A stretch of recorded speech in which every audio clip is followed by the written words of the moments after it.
Fan Frenzy's where it at. Fan Frenzy, that's right. That's where the fans take control of the conversation. We've got a couple of questions that we want to discuss and some really great contributions. I think Shane's kicking us off.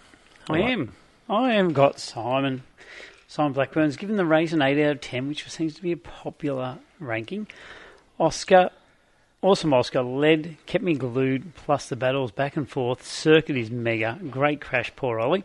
Shame Oscar couldn't seal it after the safety car, but great pace. Hero Oscar from no racing thus far to a podium. McLaren are looking competitive too. Dud, the cancelled, postponed races give us one race in 8 weeks after this point. So Dud is the conflict. Okay, that's definitely a sore point at the moment. Drivers 3 Piastri, 2 Gasly, especially maintaining the lead over Max. 1 Antonelli for another reason to make George sweat. Question, how do we say yo-yoing as good or bad? How much do we see yo-yoing as good or bad? It gives us an entertaining race, which is a big plus, but it does feel less earned due to how these regs work with power delivery. Yeah, do you like the yo-yo racing at the moment? No, I don't. I don't hate the yo-yo racing. We talked about at the end of the race when we were watching it that whether or not Lando's early go. No, was it Charles? Charles's pass. Charles's early pass. Did he go too early? Does he know that he's going to get It felt like past there was a few again? holding back until the last couple of Yeah. laps, didn't it? Because they knew that this was just going to continue on. Yeah. And I thought that was an interesting strategy. I wondered when we'd start seeing that sort of thing where it looked like they were like, rightio, 3 laps to go, I'll do my overtake now, and that might throw them off. They mightn't be ready to hit me back with it. Yeah. I don't hate the yo-yo racing. I mean, passing is interesting. At the moment, in these regulations, I'm okay to see it. I want to see... I'm not completely against all these regulations in general, because I want to see them play out a little bit. I think things will get better as teams understand bits and pieces. So, for me, it's okay at the moment. It's all right at the moment. Seems a little bit pointless if you know that they're going to come back, like when you're watching it. You'd be like, okay, well, like I know that you're going to get back to them there. So it sort of defeats the purpose. It's different. But it doesn't always work that way. Eventually someone breaks it, don't they? Yeah, but it's usually the faster driver. You can predict pretty well that, they might come back. Going to hold on for a few laps. Yeah. And that's going to change. What's better, DRS train or yo-yo racing? Yo-yo racing. I don't know one's... It's got to be. I don't know one's better. A DRS train can last the whole bloody race, and we don't see anything occur. And that's the extreme of it. Eventually, those cars break up, and then we start to see a few overtakes. To counter argument, you can throw strategy into DRS trains, can't you? Like, you can escape it with an offset tyre strategy and see how it goes. You could do that with yo-yo racing. Yeah, maybe. It's a weird. I didn't think I'd be saying yo-yo racing much. Well, it's a sort of speaks wasn't on my bingo card for this year. It speaks to the novelty of what we're dealing with at Is the moment. Is it better than DRS? I think we need to give us a few more weeks. I mean, watching Australia from the stands, I was like, oh my God, this is awesome. And then after a while, you sort of wake up and go, hang on, it's just going to happen. Every track's going to go back. It's not the worst thing in the world. I mean, this track, I thought it worked beautifully because the overtakes were actually really cool. We saw some really great overtakes around the outside, and it wasn't so much yo-yo. They were for position. They were good. And that was aided by the other side of this racing. The 2 big ticks for the actual wheel-to-wheel racing is the China battle with Ferrari. Mm-hmm. That's a big tick, because that was genuine. I didn't see that as that I've got battery you don't have, and then we swap over all the time. That's a huge tick. Charles's moves into turn 1 and Oscar's moves into turn 1, they were huge ticks. Mm-hmm. But where the fall away was the Gasly Max down the front straight, where I've got you, I've worked hard for the move, great, now I've run out of power and you're just getting it back. That's a big cross for me. And then same with the back straight down China with the Mercedes. They did talk about that being an intense battle. That's not an intense battle. No. They both called it an intense battle. Yeah. You can't say that's not an intense battle. No, but as a fan, I don't look at that. I don't classify that as an intense battle. Well, I mean, there was overtaking done, and then Gasly finished on top. Yeah. I thought it was, So that's the cross. That's the example of that's no good for me. It was it was the best Japanese race we've seen in a long time, Yeah. and it was. We don't need lots of overtakes. Don't necessarily make a good race. No, I'm with you. That's the thing. Yeah. Like, and I don't want us to fall into the trap of that. We've got to have We just can't count the number. every round. Yeah, or every round we're going to have that last lap dash. And then, because suddenly, I kind of compare it to T20 cricket. T20 was unreal at the start, where it's sixes every ball. And we're like, oh my God, six every ball. Now, another six. It's like it becomes tiring and monotonous. So I don't want us to go down the path of every single round is a sprint to the line. Or NASCAR, where you've got to be in that certain position. Because eventually, within the right amount of laps to we're go. going to become tired of. What is it? I think it's Zandvoort last year holds the record or something like that. 123 overtakes. No one would have finished the year last year and gone, hey, remember Zandvoort. No one does. But Silverstone 23 overtakes last year was one of the most memorable rounds because of so many other things going on. So, yeah. Shane, are you okay with it at the moment or not? No, I said, I think it's exactly what Tristan. I can't believe I'm actually agreeing with it. It's wearing off. As I said first, bang. You'll enjoy it more the more you do it. Yeah. It's better. It's better than DRS trains. I will concede that.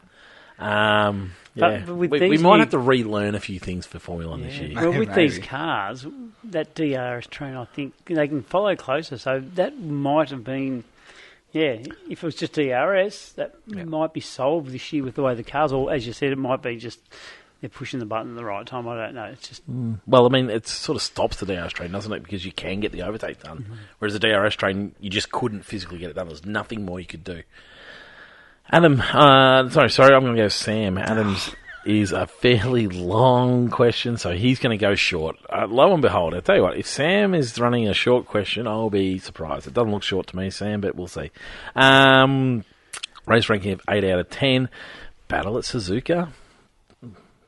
I'm with him. It was the best Suzuka race we've seen for a while. 3 points to Piastri, aside from the safety car going in Kimi's way. That was a winning drive. 2 points to Gasly. There's the talent. There's the talent the podcast has been saying. Now that the car isn't a golf cart, and to defend Verstappen, nice. What have I got him? I've got him on my whiteboard as. Oh yeah, that guy's good, and that's a Gasly. Who's That's that? him. Yep. Gasly. Yeah, Yep. yeah. And 1 point to Lawson. A good drive in a car. I was getting ready to ride off. Okay. Dud. Sky Sports KO broadcast. Sort out your audio and the video channels. Corinne talking about Hamilton's run through the S's. Camera is on Ocon in the garage. Radio chatter from Haas being overlaid. On the Alpine's T-Cam. Barely being on the battle for the second and third seconds. Barely being on battle for second and third seconds. 2 seconds, the 2 or 3 seconds. Oh, sorry, yeah, I'm with you. Jeez, I'm losing it. And switching between battles. George Russell, get it together, and I'm with them. It wasn't great, particularly. I think Lottie was complaining about it too, wasn't he? That audio was down. Yeah. I know you didn't watch it live, did you? Yeah, I did. Oh, you did? I did watch it live. Did you get audio down Not that through I saw. qualifying?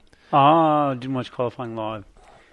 Put aside how terrible the whole super clipping is for one moment, does Suzuka show how these cars may battle better on smaller and previously harder to overtake circuits? Could Monaco be brilliant? Monaco will not be brilliant. Monaco's always brilliant. It's not going to suddenly be like an over. They're not overtake it. hugely smaller. I No, mean, you can't suddenly start overtaking Monaco. So no, Monaco is not going to be How is things out lately, Nancy? Nancy. Oh, you've gotten very You negative. cannot- You've gotten very cannot negative. Tell me that Monaco is going to be brilliant. It's not going to be brilliant.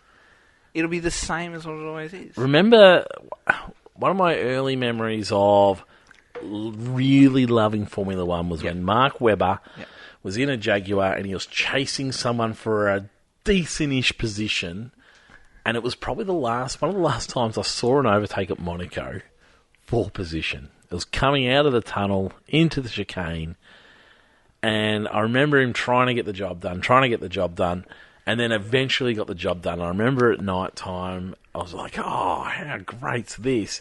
And I thought, this is a great racetrack. And I honestly think it could nearly be the last time I've seen an overtake for position at Monaco. We might see someone get an overtake done coming out of the tunnel. We might see someone die out of The the tunnel. only problem is, I don't think they're going to use enough deployment. Like they're going to keep. I think they're going to have enough deployment to defend the whole way around. Yeah, they're going to have to reduce how much they can get. I think, and so that's why it's not going to be brilliant because you're going to spend the race rolling around with a full battery with nowhere to use it. Well, you'll be able to just use it wherever you want, really. Well, that's exactly right. Yeah, because you're going to have heaps of it. That's right, and everyone's going to have heaps of it, so we're just going to follow each I other. see the spectacle of Monaco. I love it. Oh, I love just it. absolutely the beautiful buildings, cars Oh, racing I'm with through you. it. Yep. And that Yep. part, the racing might not be any good, but just watching them for 2 hours go Yep. through a beautiful part of the world. Yeah, And I've been lucky enough to walk the track when it hasn't had barriers and when it has had barriers. Yep. And it's just like It is amazing. You sit there and go, I'm with my you. God. I'm a big Monaco fan, but And I said Monaco, right? I'm hoping Nat Nat will be pleased. wrapped. You We ruined haven't it got in the a other question episode. from that. Yeah, so for me, no, I'm with you, Tristan. I don't think it's going to be much better, but Thank you. I'm interested. I'm interested to see how it comes out. I'm with Sam, though. This was the best Suzuka race we've seen for a long time. Yep. What other tracks? Let's move away from Monaco. He's probably chosen the wrong example. Let's move away from Monaco. What other places creates a bit of a ball fest we might see some action? Barcelona rings true to me. Barcelona was good. We've had some okay ones. Since they've cleaned up that last corner. Gone back to the old. We've had some better ones, but once again, it has been Hungary- a typically tricky Hungary joint. might be all right. Hungary might be all right. Hungary might be all because right. those spots are they're fun overtakes. When there is an overtake there, they're great. While it's still tight and twisty, there are Down the out- 2 to 3 down the hill, down the hill on and the then outside. through the Yep. chicane, or I guess the big left-hander. Yep. I think there's a couple of spots, especially maybe through the left-hander is probably the one where you might get someone coming down the hill a Yep. little bit better than what you would. I mean, turn 1 into Suzuka is not... Yeah, well, turn 1 even at Hungary there, they'll be maybe going around the outside. Absolutely, yeah. If you can do that. So I think Hungary will probably be the big winner there with that one. Brazil might be a bit better. Well, Brazil's a pretty good. Up the hill, Brazil's probably get a- good you get a- anyway. See, I love the tracks where you can just get an overtake done. It's not just super easy. It just And depends Brazil's usually pretty good for that. Well, that twisty section in Brazil, we're really guessing, aren't we? You're probably not going to deploy through Sector 2. So then coming up the hill, you might get a bit of that Gasly versus Lewis, Toro Rosso versus Mercedes, where he finished second, drag race up the hill. You might get that. What about Baku? Baku. That could be Well, Baku. I don't know. Well, they've got the both. They've got lots of deployment, but they've got lots of braking zones. Yeah. So there's a very strange track. But I haven't then got my head around what that's going to look like. That could be the big loser. I think Spa is going to be the big loser. Yes, Because coming down the hill through Eau Rouge and Raidillon and down the Camel Straight, like that is so long, you are going to be halfway. and then down even out the back of the circuit. yes, there's 2 long straights out through Yeah. there. So That's beautiful because it's full tilt, and I just worry they're going to be clipping in there, You- ready for that big long straight. you could be a quarter of the way through the Camel Straight and everyone's just dying. Netherlands, And you don't want that. Netherlands could be a winner. Uh, Tight and twisty. I don't There's think- not a lot of overtaking traditionally there. Are we even back at Zandvoort this No, year? I didn't think we were back at we're Zandvoort not at all. I think we've got one more year, haven't we? Round 12. Maybe it could be wrong. Oh, yeah, there. round 12. Yeah, June maybe. 1st. Yeah. Yeah, sorry, so I think we've thought got one we were. more year. So I think Netherlands could be a winner. Could Canada maybe? Canada's have the generally got a same- little bit. You get a little bit. Singapore's one to watch. We could see a decent race at Singapore. We should go. And even Miami. I think Miami might be an interesting watch for now. Because that's... Miami's still that track that I can't really tell you how the track goes because I don't know it well enough. And it's not very flowy. Like, we don't No. sit on it a lot. But they've got a big long straight, and then they've got that curve straight out the back. And in between, it's a little bit flowy. I'm just not sure about how much deployment they're going to need for it. But yeah, so through the middle, it's a little bit flowy, but it's tight. So yeah, I think Gravy Great Britain might be. Silverstone might be a bit of a big of a loser there, maybe. Absolutely, I think so, because we might once again not see them rushing through all those corners that we love at full tilt. Geez, Monza, I don't know. Monza's going to be a nut. Big braking zones at Monza, but big deployment. So massive deployment. I haven't quite got my head around it. But anyway, it's an interesting question from Sam. It's probably Monaco's probably not the greatest example. Circuit in Americas might be good. I love Circuit. I hope it doesn't wreck Circuit in Americas. Yeah, that's fantastic usually. Yeah. Yep. Anyway, last question. I'll read it. Thanks, Adam Hughes. Thanks to Adam. Japanese Grand Prix, 8 out of 10. Good race. Suzuki usually serves up a few dull ones, so this was a solid watch. 3 points to Piastri. Piastri destroyed his teammate all weekend and should have won. Safety cars robbed him. 2 points to Pierre, another top drive in an average car, just keeps delivering. And 1 point to Charles, outstanding again, fast, sharp, and once again held back by Ferrari nonsense. His dud of the day is Ferrari, which I find an unusual dud. You'll find out in a minute. All right, same issue again. Hamilton's ego is driving the bus. Ferrari will not pull him into line, and it is costing Leclerc. Australia, China, Japan keeps happening, and it will end in tears. Quick side note, the Adrian Newey notebook moment from Australia still stands out.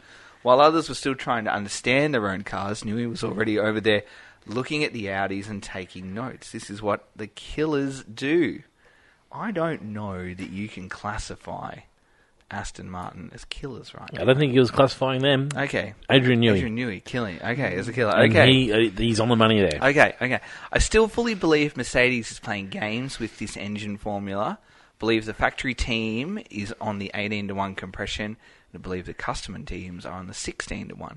That's my view, and I think it's one of the biggest talking points in F1 right now. Well, I guess, Adam, it's not going to matter come June because everyone's going to be 16-1, aren't they? Also, from what I've seen across Australia, China and Japan, this Mercedes still looks like the old Mercedes is one key area. It hates following cars. Dirty air still looks like a problem, and just like for years, the other thing Mercedes seems to hate is hot weather. Yes, I agree with you there, Adam. I'm always a big buyer of the Mercedes not working in the hot weather theory.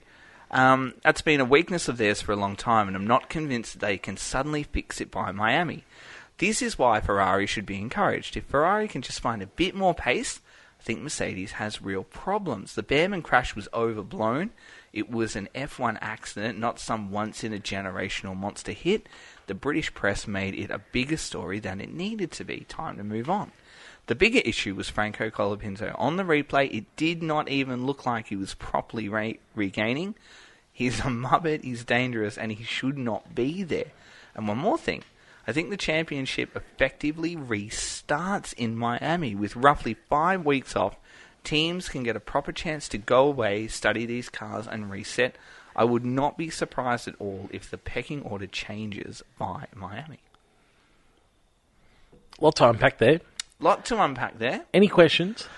No question. Oh, do I have any questions? No. No. There's no question there from Adam. Lots of statements. Lots of statements. I do like a statement. I disagree with his Ferrari dud. Well, I agree with his Ferrari dud. I don't think... No. Yeah, I disagree with that one. I think Ferrari have needed to listen to their drivers for quite a while. I can't see how Hamilton's costing... I don't get how the Hamilton's costing Leclerc. That part I'm a little lost on. Yes, just fighting him, I think. He's just hoping for team orders. It's round 3. You're allowed to fight at round 3. Yeah, no. So that's a big no from me. The Behrman crash was overblown. No, I don't think it was. I disagree with you there, Adam. I think that we're 100% on the money, not the actual full crash. Are we getting a little bit precious around dangers in Formula 1? No. It sounds a ridiculous statement, but having closing speeds is part of racing across lots of categories. Not that dramatic. In lots of categories, it is. It wasn't as dramatic as the crash in Le Mans.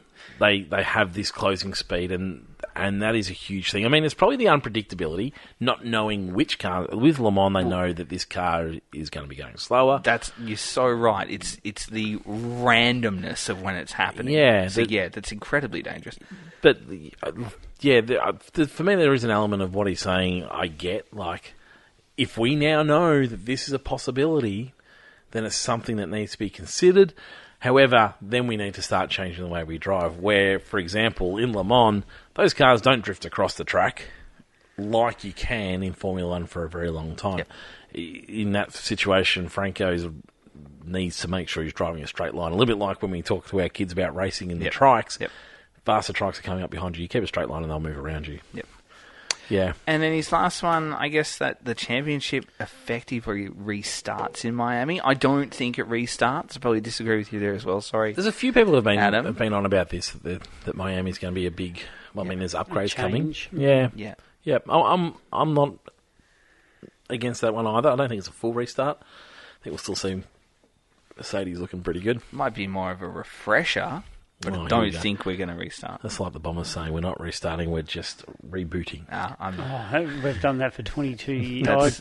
We don't. It's not a football. We don't really podcast, and we don't understand that. I'm sorry, man. Like our team is old and about to enjoy it. Yeah, I know, but they win though. Like, I'm confused about what that looks like. Yeah, for me, I think we will see a little bit of a refresh for a lot of teams, and we're going to see some upgrades come and some new understandings come, and I think it's exactly what the teams needed. It's not what we want as fans, is it? Yeah, do you think they could have looked at the possibility of replacing? Oh, so hard. I mean, in COVID, we learnt you could do anything. But even in COVID, I think it's, even once they announced where they're going, I think it was still like a 2-month wait for them to get it worked out and set up. Well, they did one race where they just stayed at the same track. Yes. Yeah. And I think to do that in somewhere like Japan, given it's a racetrack possibly, but it's all the extras that go in around it, like there's so much that goes in around a race weekend for just the town and the area. I think it is really hard, and it's not like you can just say, rightio, we're going to go to Turkey, because there's just not the infrastructure there. They'd have to scale right back, and Formula 1 has lost the ability to scale right back. But yeah, I mean, I think when they did it in COVID too, that the place they did it, Bahrain, was it Bahrain they did too? Yeah. They just don't get fans there. Yep. So it's not as big. Yep. As many fans. Yeah, so I don't think they had a different option, to be honest, unfortunately. It would have been nice. It would have been perfect to see something like that, but unfortunately, I mean, Bahrain was one of the spots, wasn't it, that we saw them change up the track from one week to the other. And that was a nice little solution, but I think it was just too hard for this day and age, and particularly with the fuel getting a bit tricky. It's not like that's easy either. So yeah, unfortunately. Well, this has been wonderful. Thank you very much to all of the people who got their questions in. We look forward to seeing much more of that across the year. We're going to try and get a pod out in the break. There's no promises, but we are going on holidays, so hopefully we can get together and have a coffee or a beer or something and talk some Formula 1. We'll try and have an argument about something, but until then, we hope you enjoy all your Formula 1 content on the different platforms, and we will see you again soon. Goodbye now.